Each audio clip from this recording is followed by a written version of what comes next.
మీలో ఎంతమందికి అమ్మమ్మలు, నాయనమ్మలు, జేజమ్మలు చేసిన పచ్చళ్ళంటే ఇష్టం? పచ్చళ్ళు కాదు, నాకైతే పచ్చడి పెట్టిన రోజు అన్నం మిగిలితే అందులో యేసుకొని తింటాం చూడండి.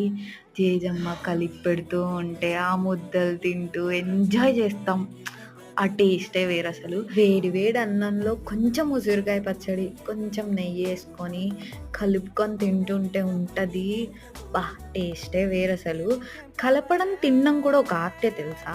ఎవరు పడితే వాళ్ళు కలిపినా, ఎలా పడితే అలా తిన్నా ఆ టేస్ట్ అస్సలు రాదు. ఎంత రెడ్‌గుంటే అంత ఎక్కువ టేస్ట్ ఉంటదని నా ఫీలింగ్. నేను బిర్యానీకి ఎంత పెద్ద ఫ్యానో, ఈ పికిల్ రైస్‌కి దానికి డబుల్ ఫ్యాన్. అప్పుడప్పుడు ఇలా పచ్చళ్ళు పెడుతూ మా మమ్మీ మా జేజమ్మని గుర్తు చేస్తూ ఉంటుంది. అదేంటో తెలీదు. ఎన్ని రోజులు ఆ పచ్చడి అలా మూలనున్నా కానీ, పెట్టిన రోజు తిన్న టేస్ట్ ఇంకే రోజు రాదసలు. ఎందుకో మరి.